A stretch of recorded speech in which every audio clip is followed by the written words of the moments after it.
पृथ्वी के एक छोटे से गांव में धूल और धूप से भरे खेतों के बीच एक साधारण किसान रहा करता था। नाम था देवकिशन। लेकिन देवकिशन साधारण नहीं था, उसके सपने असाधारण थे। वो हमेशा कहता था जमीन के नीचे जो है वो किसी को नहीं पता, क्या पता वहाँ दुनिया की सबसे बड़ी सच्चाई छुपी हो। गांव वाले उसकी बातों पर हंसते थे, लेकिन एक रात जब चांद आसमान से गायब था और हवाओं में अजीब सी सरसराहट थी, देवकिशन ने वो किया जिसे लोग पागलपन कहते। एक तूफानी रात थी, आसमान बिजली से चमक रहा था। देवकिशन अकेले खेत में पहुंचा और जमीन पर एक जगह खुदाई शुरू कर दी। वो मानता था कि उसे एक सपना आया था। सपने में किसी अनजानी आवाज ने कहा था, तू खुदाई कर, नीचे रास्ता है, पर संभल के जाना क्योंकि रास्ता एक ही बार खुलता है। खुदाई करते करते अचानक जमीन नीचे धंस गई और देवकिशन एक गहरे सुरंग में गिर गया। वो बेहोश हो गया। जब देवकिशन की आंख खुली, वो चकाचौंध रोशनी में था। चारों तरफ सुनहरी धूप, नीला आसमान और चमकते महल थे। उसकी आंखों के सामने कुछ अवाक कर देने वाली चीज थी, असली स्वर्ग। यहाँ आकाश में उड़ती अप्सराएं, दूध की नदियाँ और हवाओं में संगीत था। देवकिशन ने एक विशाल सुनहरा दरवाज़ा देखा जिस पर लिखा था ज्ञान और मोक्ष का द्वार। जैसे ही उसने दरवाज़ा खोला, एक झटके में माहौल बदल गया। चारों ओर आग की लपटें, चीखें, अंधकार और डरावनी आकृतियाँ। देवकिशन अब नरक में था, लेकिन ये साधारण नरक नहीं था, ये एक परीक्षा की जगह थी। उसके सामने 3 राहें थीं। एक पहली रास्ता था सोने से भरे कक्ष की ओर, 2 दूसरा एक दैत्य की गुफा की ओर, 3 तीसरा एक कुएं की ओर जो काले धुएं से भरा था। उसने पहला रास्ता चुना और उसे सोने से भरी एक गुफा मिली। पर जैसे ही उसने पहला सोने का टुकड़ा उठाया, वो तुरंत उस तीसरे कुएं में गिर गया। ये कुआं सामान्य नहीं था, ये एक ब्रह्मांडिक भूल भुलैया थी। इस कुएं में दीवारें अपने आप बदलती थीं, हर कोने में कोई रहस्य था। वहाँ थी पुरानी लिपियाँ, टूटी मूर्तियाँ, अधजले कागज़ और आवाज़ें जो कहती थीं, ये वो जगह है जहाँ समय ठहर गया है और एक रहस्य छुपा है जिसे आज तक कोई नहीं जान पाया। कुएं के अंदर एक बूढ़ा आदमी मिला जिसकी आंखें सफ़ेद थीं, लेकिन वो सब कुछ जानता था। उसने कहा, तू अब चुना गया है, एक ऐसा रहस्य तेरे सामने खुलेगा जिसे जानकर दुनिया हिल जाएगी। जैसे ही देवकिशन उस कुएं में गिरता है, एक चमत्कारी ऊर्जा से घिर जाता है।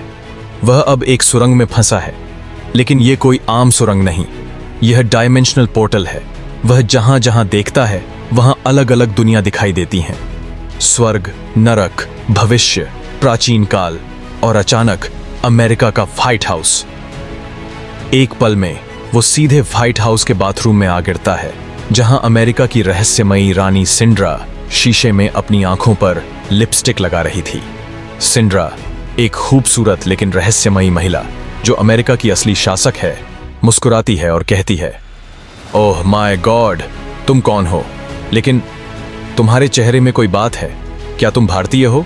चाय पियोगे? देवकिशन तो एकदम भौंचक्का रह गया।